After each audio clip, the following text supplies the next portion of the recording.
Maravilha, a gente está junto e o Senhor tem grandes coisas para a gente hoje.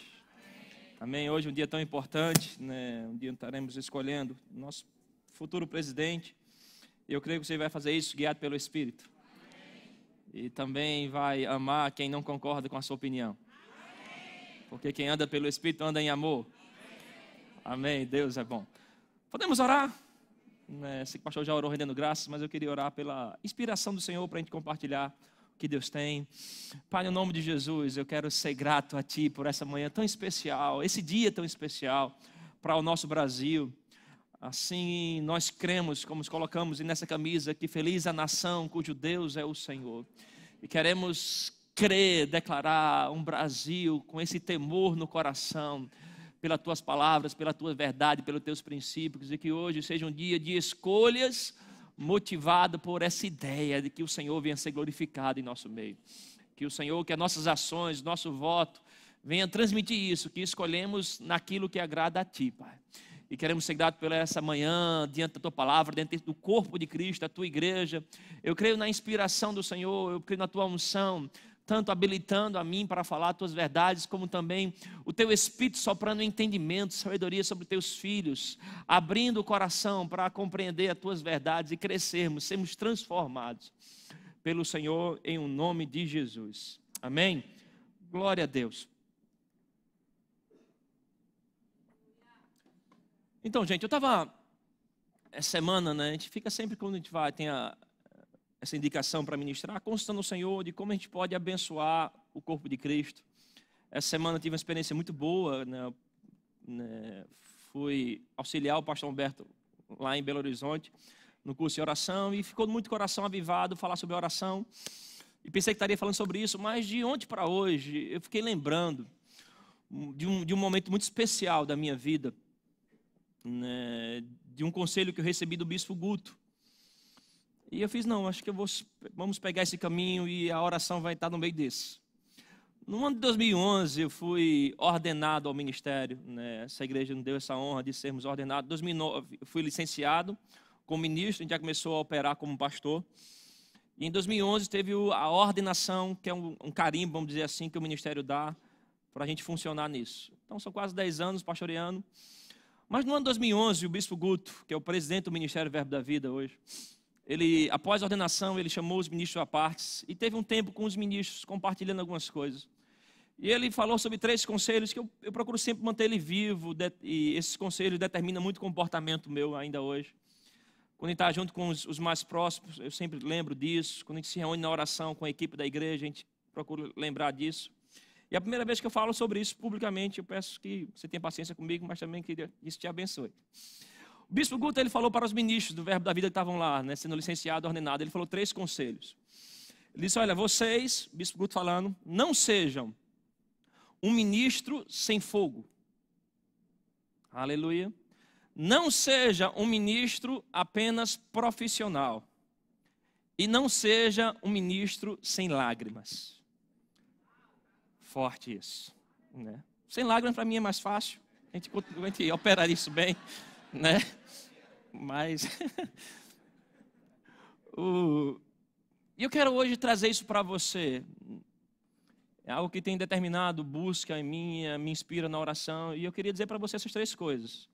Não seja um crente sem fogo. Não seja um crente profissional, ou religioso apenas. E não seja um crente sem lágrimas. Amém? E como a gente tem um tempo bem objetivo hoje, eu queria passear nesses 3 pontos. E se você sair daqui hoje com isso marcado no teu coração, eu penso que você vai entrar em níveis mais profundos com Deus em oração, em relacionamento, em atividade. Você pode abrir sua Bíblia comigo em Isaías 33. Isaías 33, verso 14 e 15. Não seja um crente sem fogo. Não seja um crente sem o fogo. Isaías 33, verso 14. Diz, os pecadores de Sião se assombram. O temor se apodera dos ímpios. E eles perguntam, quem dentre nós habitará com o fogo devorador? Ou o fogo consumidor, se referindo ao fogo de Deus? Quem dentre nós habitará com chamas eternas? A resposta: o que anda em justiça e fala o que é reto.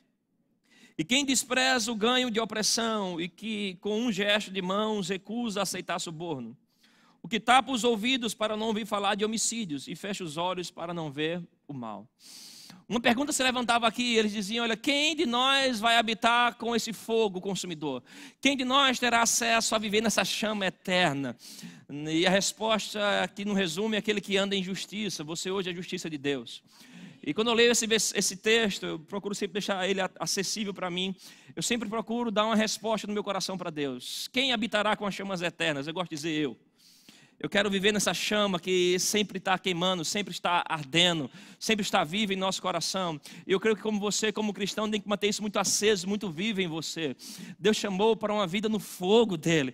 Nosso Deus, a Bíblia não diz, é interessante, não diz que ele tem fogo, diz que ele é fogo.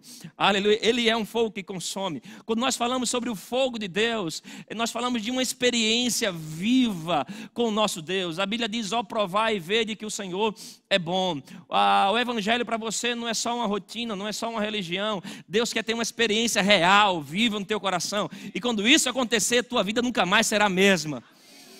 Aleluia. Eu estava essa semana também conversando com os irmãos lá fora e lembrei dessa história. E estava com Mateus e Paulo.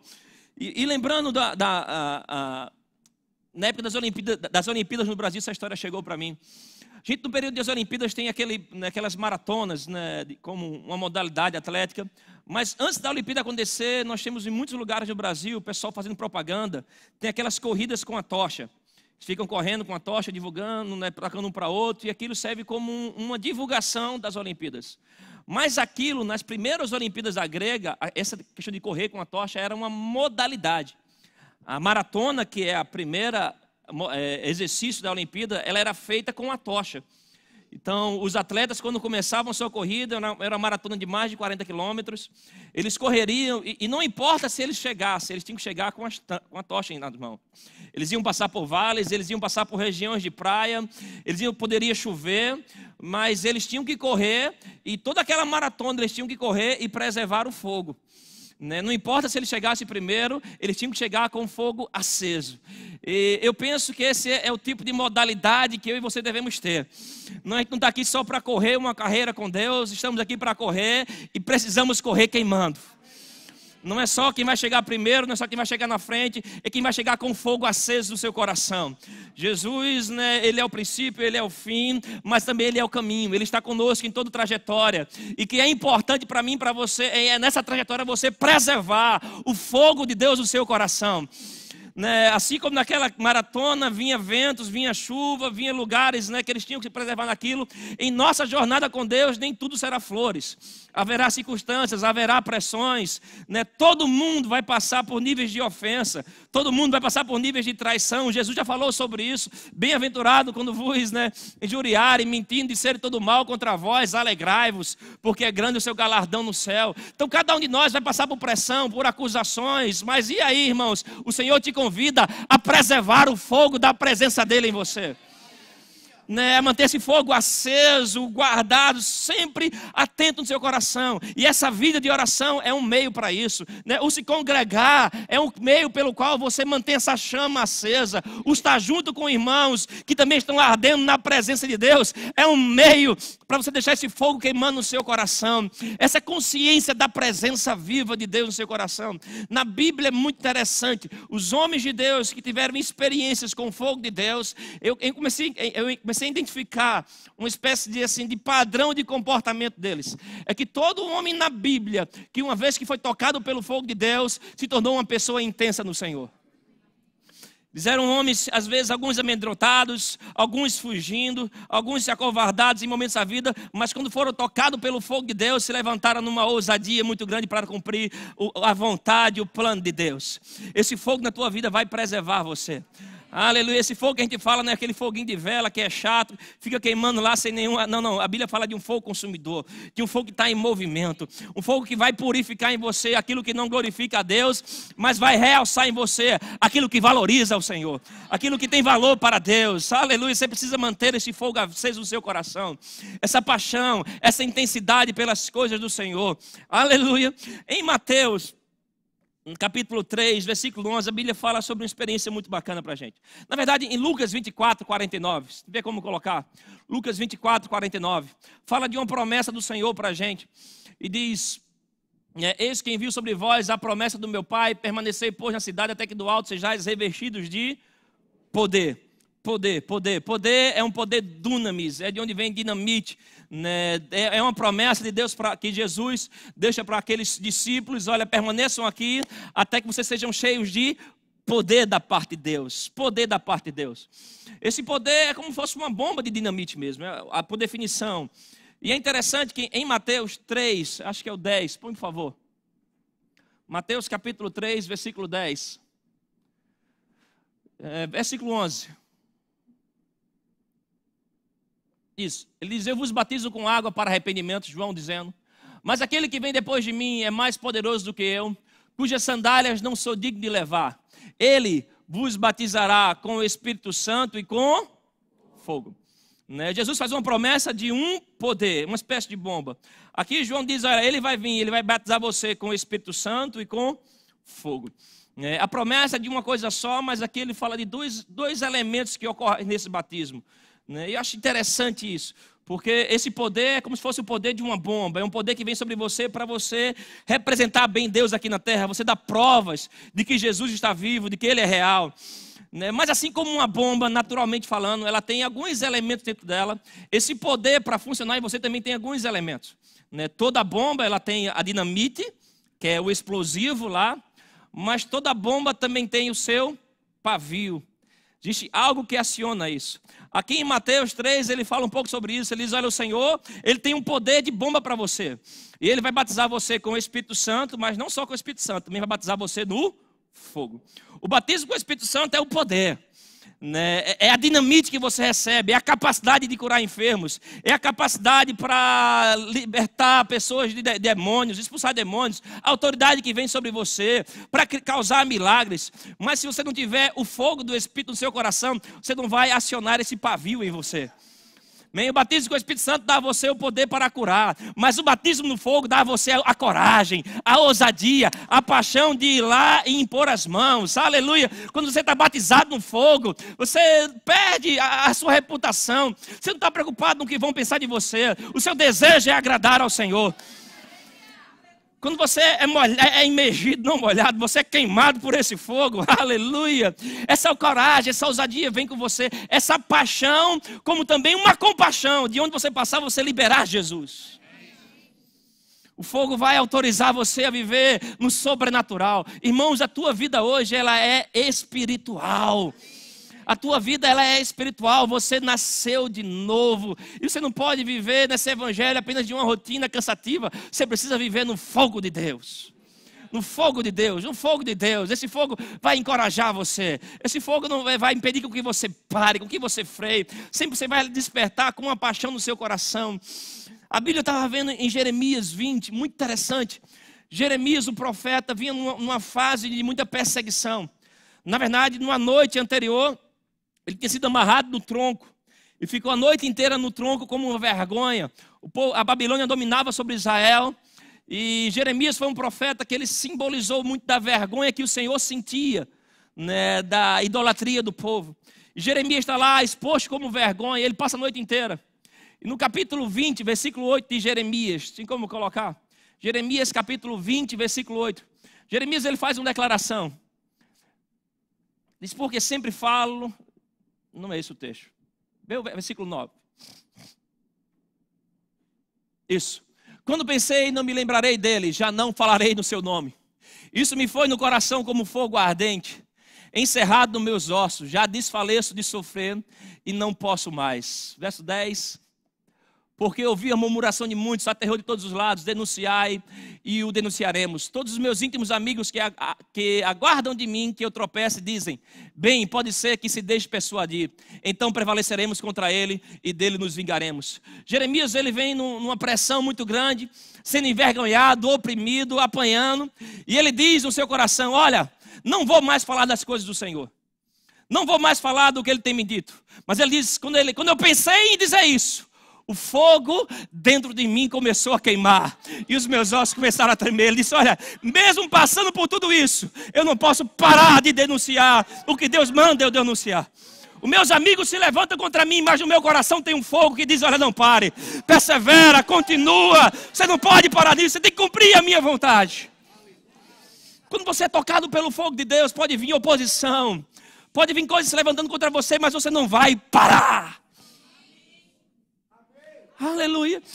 Eu gosto de pensar, isso me ajuda a entender. Posso falar para vocês sobre 10 características do fogo de Deus, mas tem 3 coisas que é uma marca de quem tem um fogo de Deus. Quando eu falo para os jovens, eu digo, olha, esse fogo ele tem, deixa para nós os 3 P. P de pato. É que quem anda no fogo, ele tem uma consciência de presença de Deus. Quem está no fogo, esse P da presença é muito aceso no seu coração. Quem anda com uma vida de oração intensa, quem anda buscando ao Senhor, quem tem uma vida de adoração, no seu coração tem esse fogo. E ele está lá sempre consciente da presença de Deus. Para onde ele vai consciente da presença. A Bíblia fala de Moisés em Êxodo 3, quando ele chega diante da sarça ardente. Moisés vinha de uma fase de fuga, de vergonha, correndo de erros do passado, mas em meio àquele fogo, e era um fogo diferente, porque era um fogo que queimava, mas não destruía o que ele estava queimando. E ele foi atraído por aquele fogo. Quando ele chega naquele lugar, daquele fogo sai uma voz. E depois daquela experiência com fogo, Moisés se levanta numa ousadia, numa capacidade tão grande, que ele vai para confrontar os poderosos da época, o maior exército da época, a multidão que oprimia o povo de Deus, mas ele ia com a consciência que eu estou indo, mas Deus está indo comigo. Quando você anda no fogo do Senhor, você tem uma experiência no fogo de Deus, você vai ser possuído por essa consciência, você tem a presença. Quem anda no fogo sempre está ligado em Deus, aleluia, orando, ousado, consciente de que você é maioria em todo lugar, de que maior habita em você do que o que habita no mundo. Quem anda no fogo é consciente de que o amor que opera nele é maior do que o ódio que opera no mundo, o perdão que opera nele é maior que a ofensa que opera no mundo, aleluia, a alegria que opera nele é maior que a tristeza que opera no mundo. Quando anda no fogo de Deus, você anda consciente da presença de Deus. Outra coisa que Moisés encontrou naquele fogo, o Senhor diz, ela tira a sandália dos teus pés, porque esse lugar onde está o fogo é lugar santo. É um segundo P do que o fogo vai causar em você, o P é de pureza. Aleluia, quem anda no fogo tem paixão por santidade. Quem anda no fogo não anda preocupado se vai pecar ou não. Quem anda no fogo, a busca diária dele é agradar ao Senhor, é andar em santidade com Deus. Obrigado, querido. Está no fogo? Aleluia. Quem anda no fogo do Senhor, anda com essa paixão no seu coração, que é o terceiro P, presença, pureza e paixão. Quem anda no fogo tem paixão em pregar salvação. Quem anda no fogo, vir para o culto para ele não é uma obrigação, é uma paixão. Quem anda no fogo, ele tem paixão em louvar ao Senhor. Ele tem paixão em adorar ao Senhor. Ele tem paixão em pregar esse evangelho. Aleluia, ele tem paixão em ir para as ruas, em pôr as mãos sobre pessoas. Ele tem paixão, tem algo que move ele, algo que vem de dentro dele. Aleluia, quem anda no fogo vai andar nessa paixão do Senhor. Pedro, a Bíblia diz como ele negou a Jesus diante de 3 servas do templo. Mas aí Jesus disse, olha, antes de subir para os céus, aquela promessa de Lucas 24, 49. Diz, olha, vocês passaram 3 anos e meio comigo. Eu treinei vocês. Eu orientei vocês, eu ajudei vocês. Vocês viram milagres, vocês viram curas. Vocês têm uma ordem minha para sair e pregar o evangelho. Mas não vão sem estar revestido desse poder. E eles ficam 10 dias num culto esperando esse poder. Irmão, 10 dias de culto, todo o repertório do louvor termina. Toda a oratória do pregador termina. Mas eles estavam lá porque eles não teriam a capacidade para suportar o que iriam precisar suportar. Para causar o que precisariam causar. Sem o fogo de Deus. E aí a Bíblia diz em Atos 2, que de repente, aleluia, Ou seja, não foi como eles planejaram, não foi como eles idealizaram, não foi como eles queriam. De repente, veio do céu um som como de um vento impetuoso, pousou sobre cada um deles e todos passaram a falar em outras línguas. Amém? Porque deles tinham línguas como que de fogo.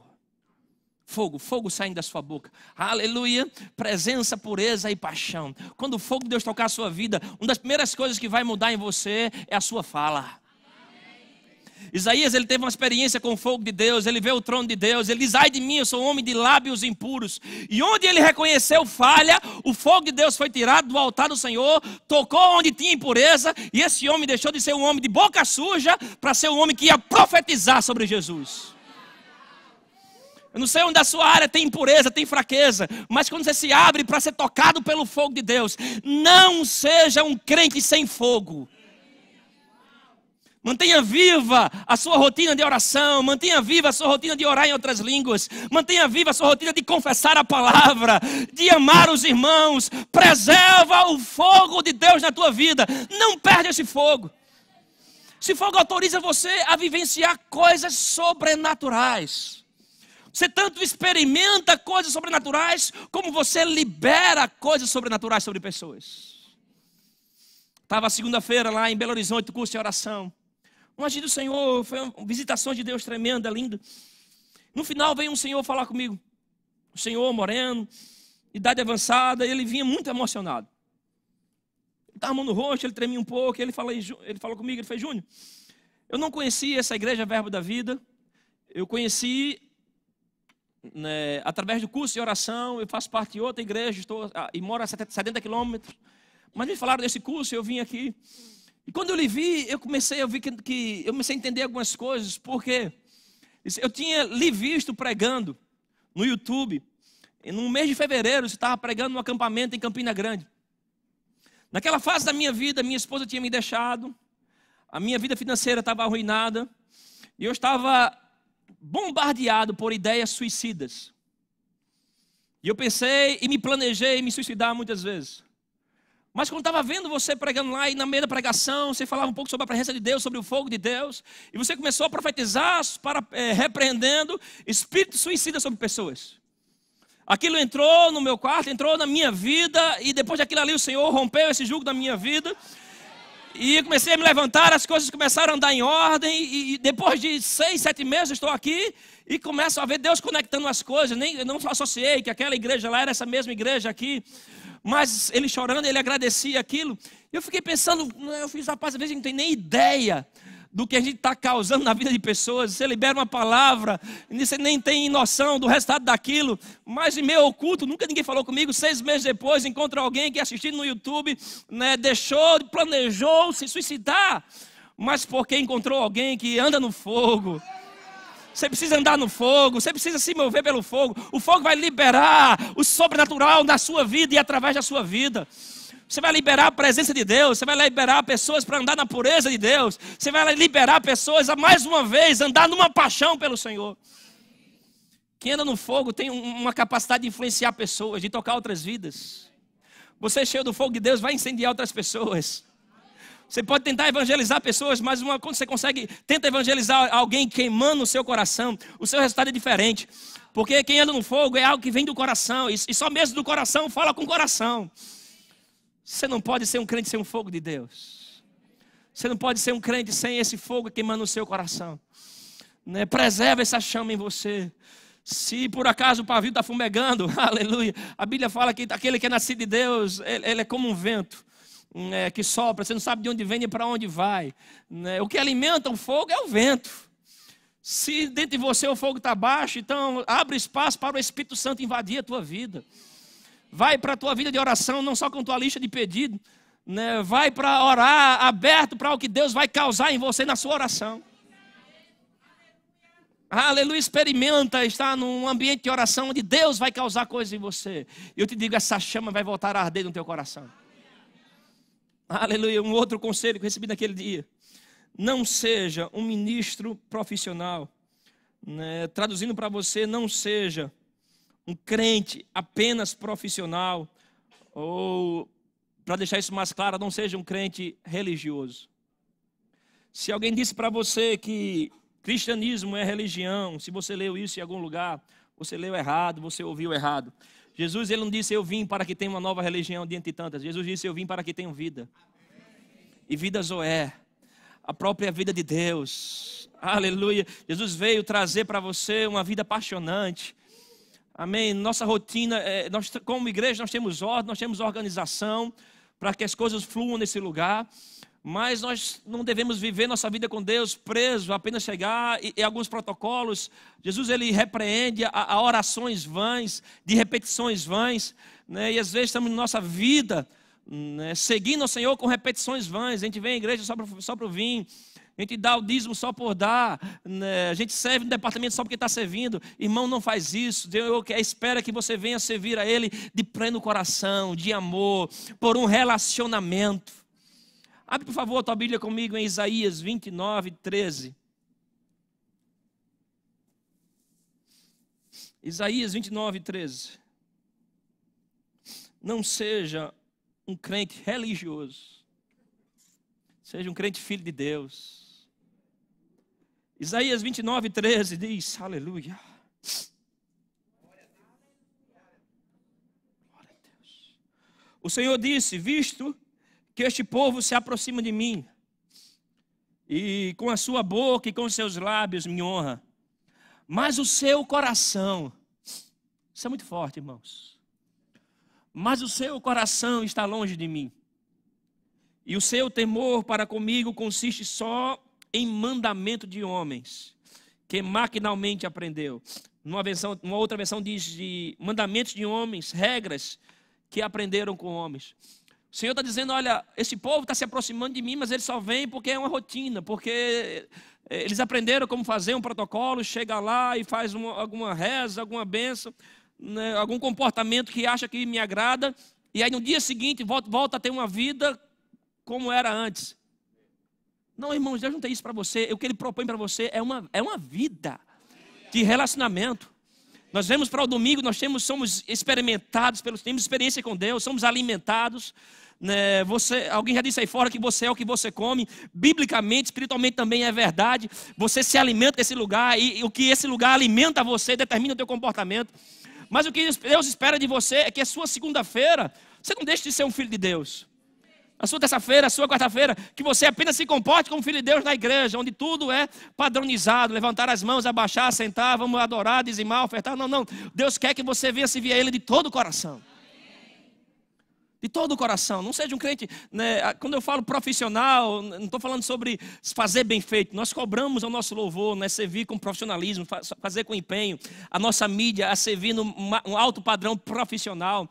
Mas quando falamos sobre não ser um crente profissional, é não ser um crente padronizado, cheio de regras, conceitos, mas o coração não está envolvido nisso. Mas faça para o Senhor de todo o coração. Sirva para Ele, mas sirva com prazer, com alegria. Não deixe essa chama se apagar em você. Coisas vão vir para querer abafar isso, mas aprenda a preservar esse fogo. Sirva ao Senhor, mas sirva com intensidade. Se vai ministrar a palavra, se prepare, ore, busque. Se vai servir no departamento, sirva com alegria no seu coração. Romanos 12, 11 diz, no zelo não seja remissos, mas fervoroso de espírito, servindo ao Senhor. Se vai servir ao Senhor, sirva com intensidade, irmãos. Não deixe a rotina das escalas ir tirando em você o prazer. A Bíblia diz que até para servir, né, cesta básica para quem precisava, a condição era ser cheio do Espírito, ter um bom testemunho, uma boa reputação, ser cheio de sabedoria. Por quê? Porque aos olhos de Deus não é um trabalho natural. Pode parecer natural, mas na verdade é algo espiritual. Se você vai servir na casa do Senhor, faça movido pelo Espírito, faça cheio do Espírito. Se vai abrir uma porta, faça isso debaixo da unção. Se vai cuidar dos bebês, faça isso debaixo da unção. Se vai dar um DI, faça isso debaixo da unção. Não faça por fazer, faça porque você ama o Senhor. Aleluia. Efésios 6.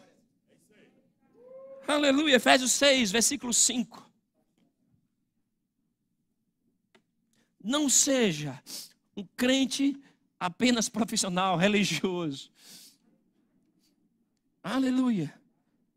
Quando o bispo Guto fala isso, para a gente lá, o que inspira a buscar essas coisas é porque a gente vê nele esse tipo de vida. Um dos motivos de nós colocarmos ele para pregar no seminário de verão todo ano é porque homens como ele, irmãos, quando falam alguma coisa, ele não precisa nem falar muito, mas tem um peso tão grande na vida dele. Nós não abrimos mãos, ele só vem se ele não puder ou se ele não quiser. Mas todo ano ele está no seminário de verão. Porque um homem como esse, quando fala algo, tem um peso no reino do Espírito. Faz 8 anos que eu ouvi isso está pesado no meu coração ainda hoje.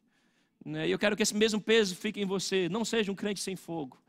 Não seja um crente movido por rotinas. Efésios 6:5. Não seja um crente que perde a paixão, a lágrima pelas coisas de Deus. Efésios capítulo 6, versículo 5, ele diz: quanto a vós outros, servos, obedecei a vosso Senhor segundo a carne, com temor e tremor, na sinceridade do vosso coração, como a Cristo, não servindo à vista como para agradar a homens, mas como servos de Cristo, porque se você servir a Cristo e buscar agradar a Cristo, você vai agradar também a homens. Fazendo de todo coração a vontade de Deus, servindo de boa vontade, como ao Senhor, e não como a homens, certo de cada um, se fizer alguma coisa boa, receberá isso outra vez do Senhor, quer seja servo, quer seja livre. Aleluia. Na sinceridade do vosso coração, como a Cristo, não servindo à vista. Servir ao Senhor na sinceridade do coração. Se está no departamento, não deixe, irmãos, a rotina tirar esse prazer em você. Sirva ao Senhor na sinceridade do seu coração. Está no louvor, está em qualquer departamento da igreja, no trânsito, na segurança. Às vezes vem para o culto, nem no culto fica, está servindo lá fora. Mas entenda que você está fazendo isso é para o seu Senhor. E se alguém fizer alguma coisa boa, vai receber isso. Outra vez, é do Senhor. É muito bom quando Deus nos abençoa, galardoa a gente através da nossa liderança, nossos pais espirituais. Tem tantas memórias no meu coração que Deus me respondeu através do pastor de crise, isso é maravilhoso. Mas a tua real resposta não vem de homens, vem de Deus. E Deus pode soprar de todos os lados, pode vir da tua liderança, mas pode vir do teu irmão que está contigo, pode ser uma porta de favor. A gente dá exemplo aqui muito na igreja, os ministros, e fala sobre uma oferta que recebeu. Porque essa é uma maneira de como os ministros são recompensados. Mas você pode ser recompensado financeiramente através de uma oportunidade, de uma ideia, de uma comissão extra, de algo que acontece na tua vida. Não se resume apenas àquela porta, aquele modelo, mas Deus ele pode te alcançar de várias formas. Só sei que Ele é recompensador daquele que serve a Ele de todo o coração. No Senhor não é em vão, no Senhor não é em vão. Quando você fica religioso, você fica conformado. E olha que coisas que acontecem quando você fica conformado. Quando você fica conformado, você estanca. Você para. Na conformidade, você volta a ter os resultados que tinha antes de seguir a Cristo. Você entregou sua vida a Jesus, mas está conformado. Minha vida é só essa. Então a sua vida começa a ter os resultados que tinha antes de seguir a Cristo. Embora vá para o céu. Na conformidade ou na religiosidade, você passa um tempo de sequidão espiritual. Está lá só na rotina. Não tem vida com Deus. Você se torna uma pessoa religiosa. Uma pessoa conformada, ela tem uma aparência externa. Mas o seu coração não está tendo mudança. Quando você está mudando, irmãos, as pessoas vão perceber. Quando você não está mudando, você passa a fazer a vontade do inimigo. Você não vai conseguir provar os planos de Deus para a sua vida no estado de conformismo. Você precisa de mudança. Você precisa vir para cada culto como esse, disposto, Senhor, eu quero transformação. Eu quero crescer. Se eu estou servindo, eu quero servir cada vez mais num padrão maior de excelência. Eu quero servir a Ti de maneira que Te agrade num nível maior, numa perspectiva maior. Eu quero fazer para o Senhor de maneira que venha influenciar pessoas. Servindo a Deus num padrão alto de excelência. O terceiro conselho do nosso bispo, que hoje te alcança. Não seja um crente sem lágrimas.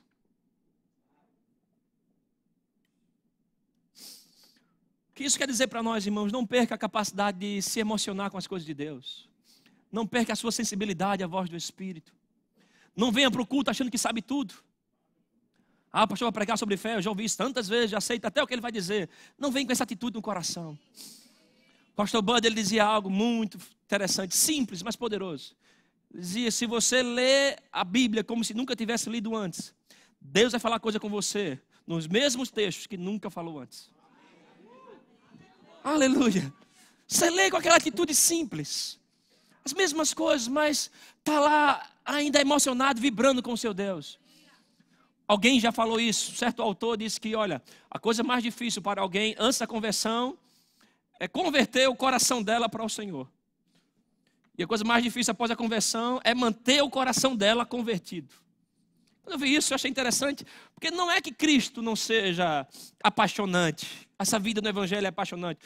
O pastor João Roberto falou algo que me abençoou muito. Ele diz, olha, se esse negócio de céu não existisse, mesmo assim eu estou disposto a seguir a palavra, porque ela me garante uma qualidade de vida tão boa aqui na terra, que o céu é um brinde a mais. Isso é tremendo. Cristo é apaixonante, a Bíblia é apaixonante. Mas por que às vezes a gente perde essa alegria? A gente conhece tanta gente, irmãos, 13 anos de igreja. Tanta gente começou com a gente no fogo, aquela coisa, a correria, chega e nos constrangia. Eu disse, Senhor, me converte, porque eu acho que converti desse cara. Mas passa alguns dias, passa alguns meses, algumas situações, e aquela capacidade de se emocionar com as coisas de Deus para. Você viu pessoas que ela tinham uma atitude no início e vão perdendo aquela atitude de quebrantamento. Tem 2 tronos na Bíblia, que a Bíblia fala que Deus está, irmãos. Um é no alto céus e o segundo trono de Deus é no coração do homem quebrantado. Você tem uma atitude de coração de quebrantamento. Pai, estou aqui, eu não sou perfeito, meus irmãos não são. Eu vou errar com eles, eles vão errar comigo. Mas eu não quero perder de ouvir a tua presença. Uma das maiores experiências que eu tive com o Senhor, minha pessoal. Eu tive um sonho uma vez com o Senhor. Isso foi em fevereiro de 2016. Esse sonho, eu estava no escritório da minha casa. Eu estava sentado na mesa, uma mesa branca. Não é nenhuma referência a outro tipo de mesa, mas a minha mesa era branca. Com uma Bíblia aberta. Eu sentado e eu via como o Senhor chegando por trás de mim. Eu não o vi, eu só vi o braço dele por cima de mim. E ele apontava na Bíblia. E falava comigo, abra sua Bíblia, Júnior, em Provérbios 4:23. Eu abria lá, tinha sobre tudo o que deve guardar, guarde o seu coração. Depois ele dizia, abre Mateus 15. Eu abri Mateus 15, acho que é o verso 8, diz que o povo me honra com os lábios, mas o seu coração está longe de mim. E lá para o 18 ele diz, olha, o que sai da boca do homem é o que contamina, não o que entra. E o Senhor falava para mim, guarde o seu coração, mas também observe o que você anda falando, para não contaminar o seu coração. Quando a Bíblia nos manda guardar o coração, irmãos, não é que você vai lá proteger, blindar ele para que nada mais entre, não, não. É uma espécie de peneira que você deve colocar lá. Dos seus pensamentos, dos seus desejos, do que ele está influenciando você. Nós somos pessoas que nos movemos por coração. O coração do homem fala da capacidade interna de ouvir Deus, de se relacionar com Deus. E quando o Senhor me manda guardar o coração, não é que Ele está dizendo, olha, não ame mais ninguém, se resigne de tudo, não é isso. Comece a peneirar o que você vai deixar entrar. Porque vão vir palavras duras, vão vir palavras de críticas, vão vir desapontamentos, mas não deixa isso entrar no teu coração. Depois daquela experiência com o Senhor, eu investi 3 meses na minha vida, só estudando sobre coração. Coração quebrantado, rendido, coração transformado. Comecei a buscar muita coisa. Uma das coisas que aprendi é que tem uma espécie de vírus que quando entra no coração, assim como o seu coração normal, o coração é uma espécie de termostato. Ele regula a sua vida. Se seu coração está bem, sua vida está bem. Se seu coração está mal, a sua atitude passa a ser mal. Então você tem que guardar o seu coração para uma condição. E tem coisas que vão entrar, que vão prejudicar fortemente a tua vida espiritual. Uma delas é a ofensa. Se a ofensa entra, ela é uma espécie de vírus que entra em você. Que tem vírus que quando entra na gente, tem alguns sintomas. Você fica gripado, resfriado. Você para de ouvir, incomoda a sua audição, sua respiração. A ofensa é um vírus que entra no coração e atrapalha a sua capacidade, atrapalha a sua audição espiritual. Você perde a capacidade de ouvir Deus. Não deixa a ofensa entrar no teu coração, você vai parar de ouvir Deus. O Senhor vai estar falando algo contigo, mas a voz dele não chega, porque você está lá insensível. E nessas ofensas, quando vem, irmãos, muitas vezes você fez uma leitura errada da situação, você presumiu errado, mas tem vezes que você está certo, lhe ofenderam mesmo, erraram com você. Mas e aí, pastor? Decide ficar em paz. Decide ficar numa condição onde a voz de Deus te alcança. A Bíblia fala, bem-aventurados os pacificadores, porque dele é o reino dos céus. Deixa Deus ser a tua justiça. Aleluia. Se te envergonharam aqui, Deus tem uma promessa para quem passa vergonha na terra. Qual é? Dupla honra. Dupla honra. Então guarda o teu coração para não perder a sensibilidade, né, de amar ao Senhor, de se quebrantar diante da presença do Senhor, de se apaixonar por Ele, de adorá-lo. Né? Mas pastor, nossa religião de chorar, tremer, eu não concordo muito com isso. Sai fora, irmãos. Quem não concorda com isso é um homem natural, você é um homem espiritual. O homem espiritual, ele percebe, ele julga. E vou te dizer, não tem como você ter uma experiência real com o amor de Deus e não se emocionar, não se quebrantar, ver Deus transformando pessoas, Deus levantando pessoas, ver a tua família tocada, aleluia, pessoas que você passou tanto tempo orando por ela, mas aí de repente de Deus, aquela vida é tocada, é mudada. Quando você decide, né, servir ao Senhor e perder a vergonha das lágrimas, o meu bispo também me ajudou nisso. Eu ficava meio envergonhado, esse negócio de chorar na igreja. Eu saí homem velho chorando na igreja. Mas eu vi ele chorando uma vez, acho que foi aqui, até no nosso púlpito. Ele fez: irmãos, você não é guiado pelas emoções. Você não pode ser guiado pelas emoções. Mas você pode se emocionar quando guiado. Você pode chorar, você pode se quebrantar, você pode amar ao Senhor, você pode ser um homem livre na presença de Deus. A Bíblia fala, pode vir o louvor, que onde o Senhor está, aí a liberdade. O Espírito é o Senhor, e onde Ele está sendo reconhecido como Senhor, aí a liberdade. Não seja um crente sem fogo. Não seja um crente religioso. Não seja um crente sem lágrimas. Essas lágrimas envolvem compaixão pelas pessoas. Como pode a gente se dizer que somos, né, da turma do amor, ver a dor do próximo e não se emocionar com isso? Em querer fazer uma coisa, a gente não vai ser guiado por isso toda vez. Mas, irmãos, isso é compaixão. Você sentir o que alguém está sentindo e se mover para ajudá-lo. Jesus, ele se movia por íntima compaixão. Não deixa você ficar tão religioso, tão bom, tão saturado das coisas de Deus. E perder a compaixão pelas pessoas. Lembro de uma vez, uma pessoa bateu numa moto, no carro meu, danificou as duas portas laterais. Ela estava errada e ela reconheceu que estava errado. Aí eu morava aqui perto, estava no quarto, orando e lendo. Eu gosto de orar com a Bíblia, lendo, vou falando com o Senhor, deixando a Bíblia falar comigo. Eu estava lendo Mateus 5. Bem-aventurados os pacificadores, bem-aventurados os misericordiosos. E eu disse: Senhor, bem-aventurados os misericordiosos, coisa linda, alcançarão misericórdia. E vem aquela sugestão no coração. É uma ideia que você entende que só pode ser Deus. Você diz, vem aquela sugestão, use de misericórdia com aquele rapaz batendo no seu carro. Você começa a orar em línguas para saber se é Deus ou se é o Satanás que está vindo ali para poder, né? Não, use de misericórdia. O que me ajudou a operar nessa misericórdia é porque o motoqueiro, o nome dele era Humberto. Então ficou mais fácil operar a misericórdia, né? E eu mandei essa mensagem, copiei Mateus 5. Na época não tinha WhatsApp, era mensagem de texto, telefone. Eu disse: Humberto, tudo foi perdoado, você não me deve nada. Fique livre, Deus te abençoe. Fiquei naquilo e eu fiz: pai, mas teve uma invasão de senso de prazer tão grande na minha vida por operar a misericórdia. Que me fez tão bem, embora não tenha visto resultado nenhum. Eu só lembro de dias depois, um casal da igreja procurou Rebeca. Disse: Rebeca, Deus falou com a gente para abençoar a casa de vocês. E o Senhor falou comigo para abençoar a casa de vocês com vidros, com espelhos. Eu quero ir lá e quero seguir o que o Senhor está falando. E foi lá e nos abençoaram bastante. E teve um dia, eu não fui no dia que ela me deu, eu fui no dia que ela foi entregar, eu estava em casa. O pessoal bate lá, eu atendo, autorizo a subida. Quando eles entram no apartamento, quando eu abro a porta, os caras vêm com os espelhos com vidro, a mesma farda do motoqueiro que tinha batido na porta. Eu dou uns passos para trás, sento, fiz: cara, tem algum Humberto que trabalha com vocês? Ele fez: tinha, ele saiu. Ele foi mesmo. Ele falou que alguma vez ele bateu num carro de alguém. Ele fez: rapaz, tem um dia que ele chegou lá e disse que um carro bateu nele. Bem-aventurado, misericordiosa. E eu descobri que aquela semente de misericórdia trouxe uma recompensa tão alta, tão grande para minha casa. Porque tudo que você faz acontecer para os outros, Deus faz acontecer para você. Não seja um crente sem fogo. Não seja um crente religioso. E não perca essa sensibilidade para com as coisas de Deus, de operar em amor, em misericórdia e abençoar vidas. Aleluia, você pode adorar o Senhor. Essa música, eu tive um encontro com ela numa conferência que me abençoou tanto.